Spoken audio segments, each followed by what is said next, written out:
Situation Room.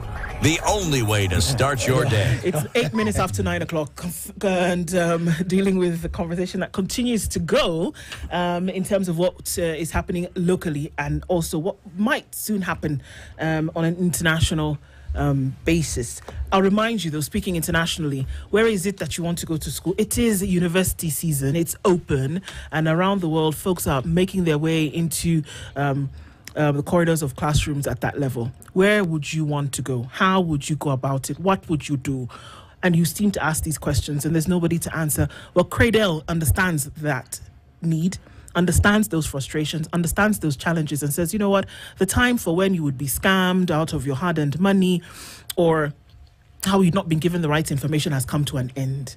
And there's a culmination of all of these activities coming together in the Study Abroad World Fair that takes place on the 31st of August at the Gallant Mall in Parklands from 11 a.m. to 4 p.m.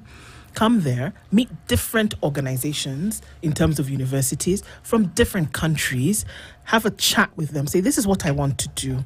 This is where I would like to live for the 4 or 5 years of my university education. This is what I would like to study. And they say, okay, look, we'll take that and we'll match you to the perfect place. Because they've used technology to figure it out. They've also realized that they can use the best selection criteria to get you in the best institution. At the same place, on the same day, you can apply for scholarships. You can apply for admission and also get your admission on the same day. Your housing and accommodation needs, as well as visit some visa officers who will be there. All of that to be done between 11 and 4 p.m. What do you need to do? Come by invite. How do you get the invitation? Register www.cradle.com or call 0799000444. All right, this conversation continues. I promised you a proverb. So treats for the hour. CT, yes. Tell us again. Yes, our proverbs for the whole of this week come from the People's Republic of Algeria. A secret of two is soon a secret of nobody. To be remembered, even as we get into this conversation, things that you may have said in the room where you thought nobody was there.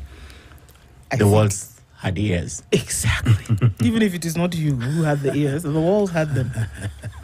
As we're coming to the top of the hour, CT had something that was burning something somewhere. Well, it's something the professor mentioned that actually sparked a memory, and that is on the subject of history. We have a tendency of looking at certain standards that we have and comparing them with standards in the West. Mr. Mukwege was talking about the European Union. We in East Africa had a union whose formation began around 1917. And over time, before it became the East African Common Services in 1961 to 1967, not only did we have free movement of people, the currency was exchangeable on par. We had a common port services, common East African, we had a common university, it's called the University of East Africa. And Uganda was a campus, Dar es Salaam was a campus, Uganda, Kampala, Nairobi was a campus. And there are very many things that we look at the European Union and we say they've done well. I dare argue that they benchmarked with what we already had. Yes. Which brings me to my point. We sometimes do ourselves a disservice of not looking at the things that we do well and the things that we were way ahead. Certainly. You see, I never blame the West. I blame ourselves because we don't learn from them. They have the capacity to look after their interests. We don't. We seem willing to sacrifice the good of others and the good that could come to many of us for the selfish needs. And they pander on this and they work at it. So that whether it's our youthful population, whether it's our natural resources, the people who benefit the least from it is us. I'll tell you why we do that. You see what happened here is the Mzungu came here and they found a perfect society which had the proper leadership structures. You see, leaders, what they can confer to society is leaders' love and commitment to society. So when the Mzungu came here, he engineered a revolution. You see, every society has an underclass, okay? So here we also are under an underclass. Now, society is governed by something called collective consciousness. A society has a mind as a whole. It's governed by that mind. Now, the underclass usually has low consciousness. That is why the underclass is down there. So when the Muzungu came, the people who went to become Christians, who took the Muzungu culture, this was the underclass. It was not the African ruling class or governing class. Mm-hmm. So the underclass took education, became Christians or whatever. They took education. When now it was time to transfer to independence, these are the people who took power. These people had no capacity to love, because the capacity to love is created within that collective consciousness. So these are the Mobutu Sesekos. Mm-hmm. These are the Findro Mbakosas of Central Africa. These are the India means. And in a sense, the Jomo Kenyatta here, or even this fellow who came, the people of dubious backing ground. So this problem now has continued to grow itself because they diluted that culture of giving yourself free to society, giving yourself in totality to society. In other words, transformational leadership that was cultured in Africa was converted to transactional leadership. Transactional means any decision the leader makes must benefit the leader. You don't make a decision for society. Before the Muzungu came here, we had no beggars. We had no homeless. In fact, the children belong to the community, so it didn't matter. If you didn't have anything, the children will still have milk. Yeah. They will still eat. You understand? So they came and turned society upside down, brought the underclass up.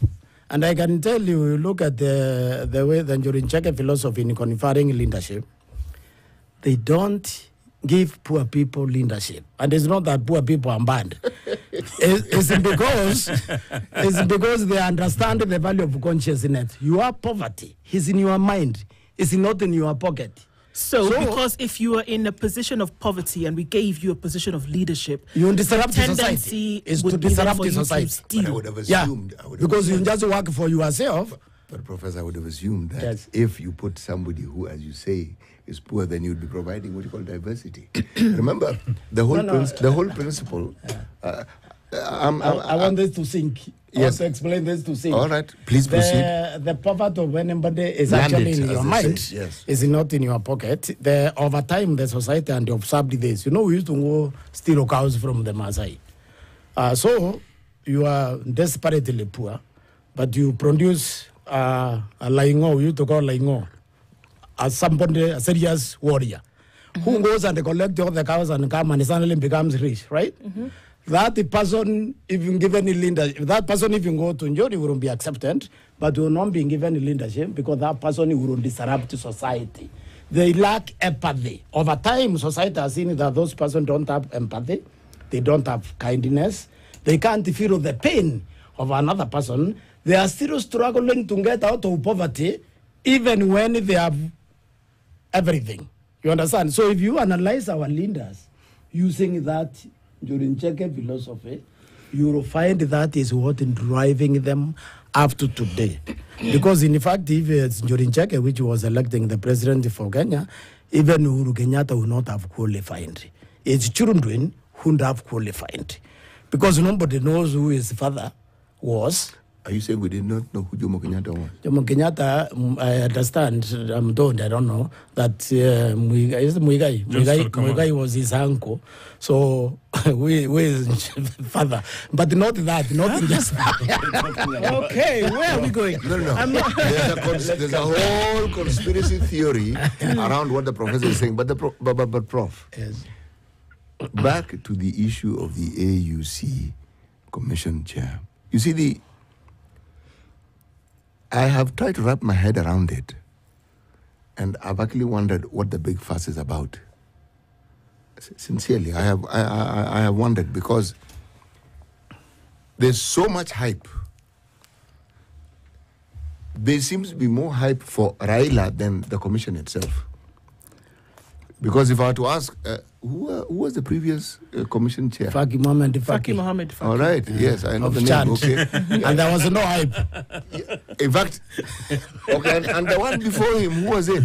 Nobody knows. My point exactly. Then the other question is, okay, so in theory it's a secretariat. In practice, it's supposed to be a secretariat. But what do they actually do? I'm with you on the hype.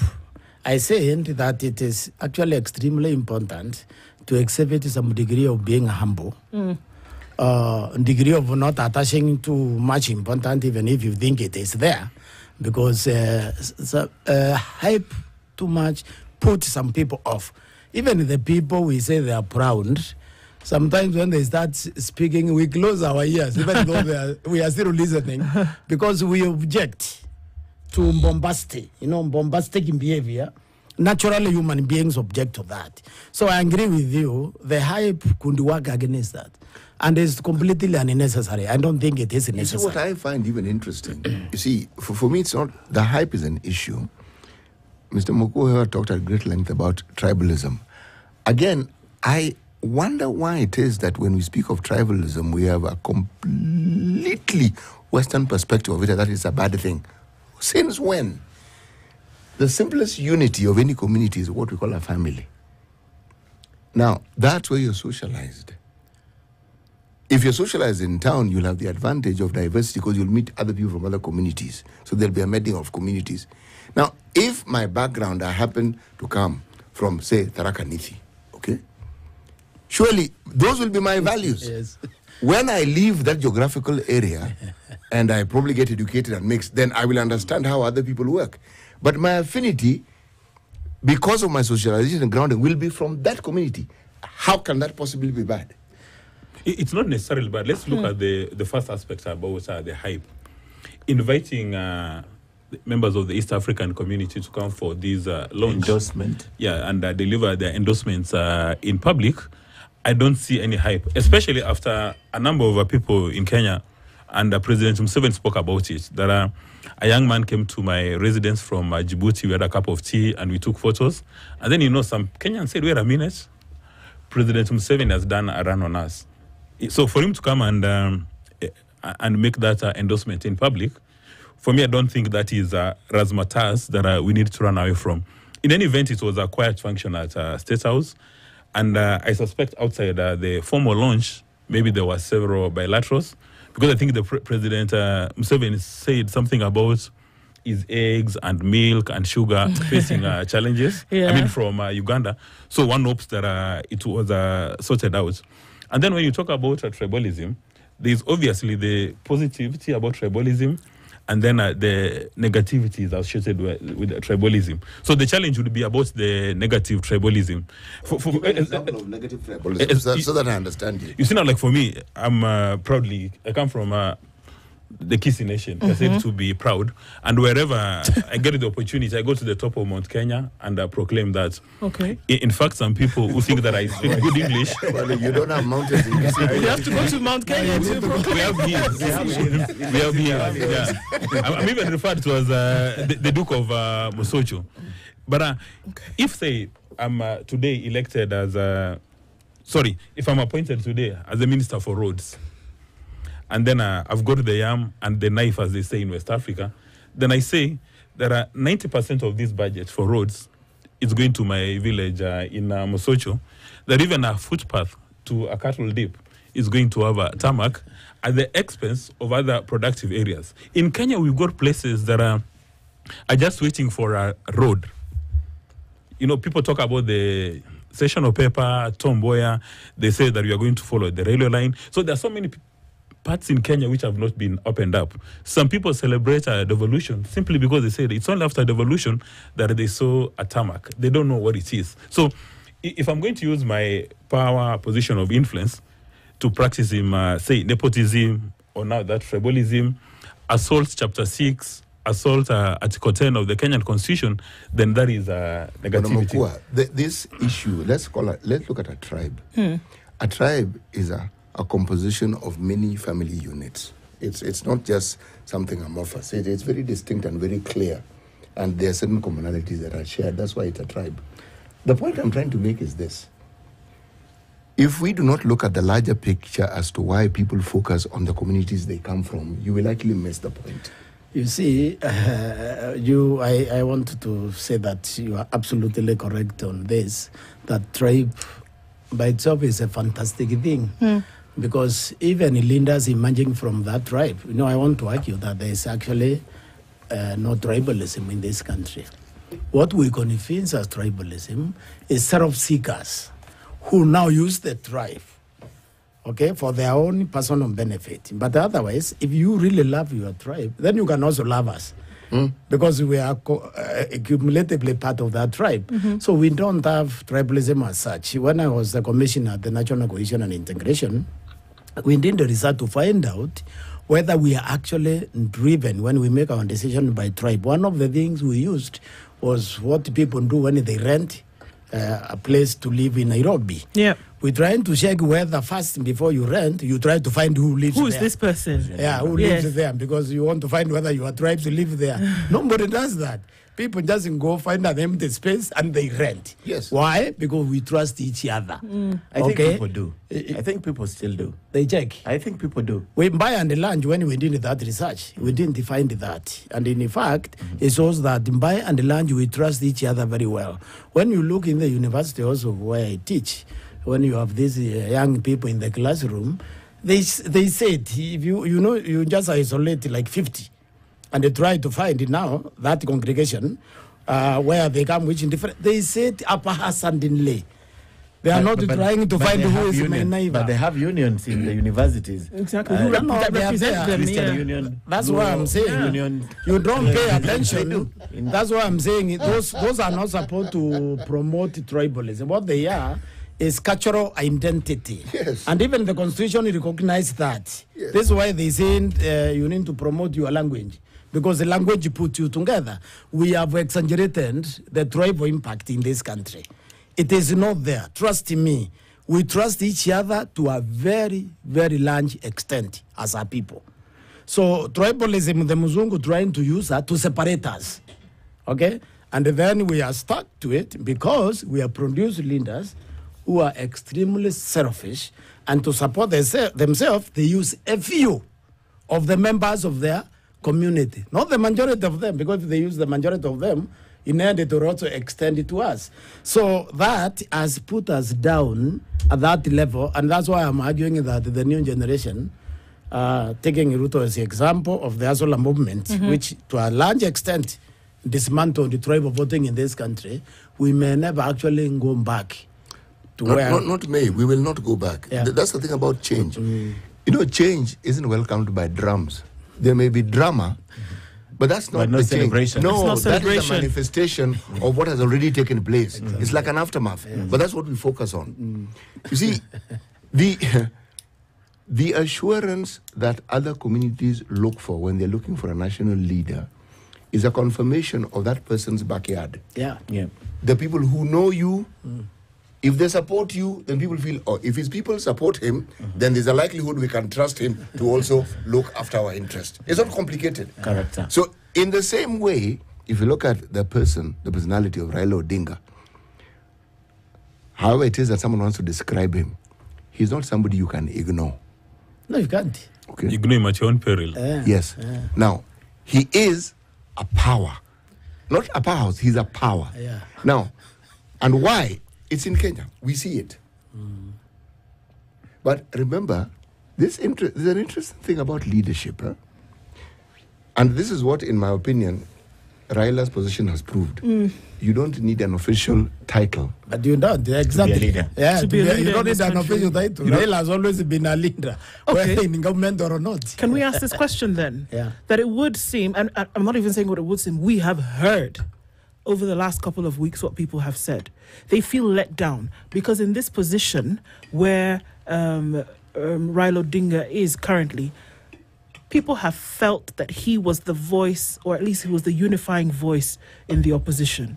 And that now that he is in a relationship, married, handcuffed to the government, to the executive at this point, that they lose the perks of that position that he held.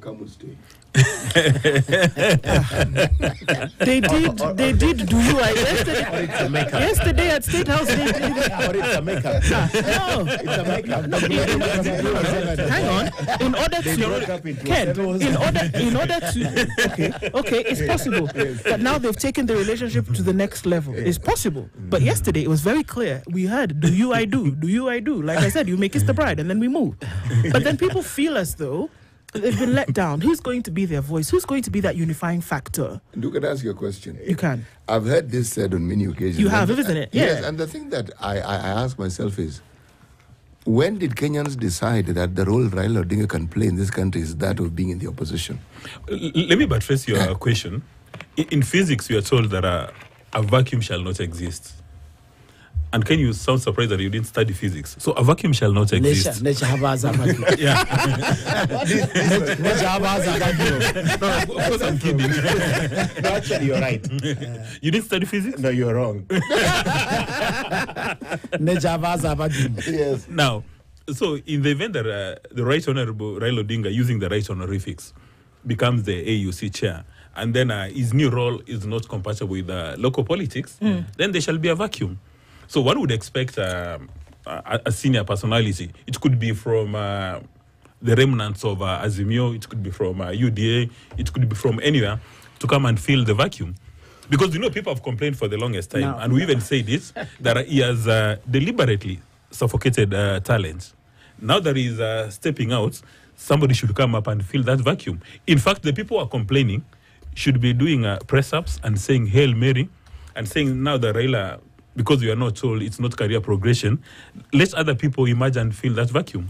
Okay. Now, let me put this as simply as I possibly can. I think there is a leadership vacuum, whether Raila goes to AU or not, or stays here. Leadership vacuum of what nature? Why do I say that? You see, one of the greatest achievements of William Ruto's campaign was to bring what is called class consciousness in the mind of Kenyans. Now, by Azimio somehow collaborating with William Ruto after the Gen Z demonstrations, solidifies the belief in class consciousness within these young people. Okay? And that means they are going to work to try to abstain that arrangement. Okay? They are quietly going to try to work to abstain that arrangement. You see, we may naively think that the law that now we are experiencing is actually the end of these fellows. What happens in all revolutions is that there is always highs and lows. The low is where the grievance, which drove you to want to fill that vacuum, persists. When the grievance that persists, where does it go? It persists in your home, persists in the school, persists in the shamba, persists in the manyata. When it wakes up, it may be woken up by something completely unrelated with that grievance. Around the accident. Something said by somebody in the system so obnoxious that it simply fires, it simply wakes everybody up. Because you have to notice that the problem with what triggered those demonstrations actually had very little to do with the finance bill. Finance bill was merely a trigger. It had to do with the economic situation, which the Kenyans, so the grievances were launched.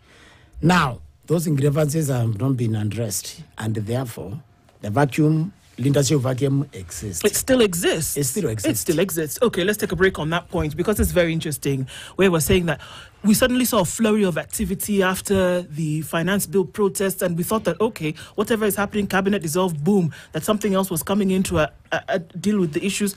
It didn't happen.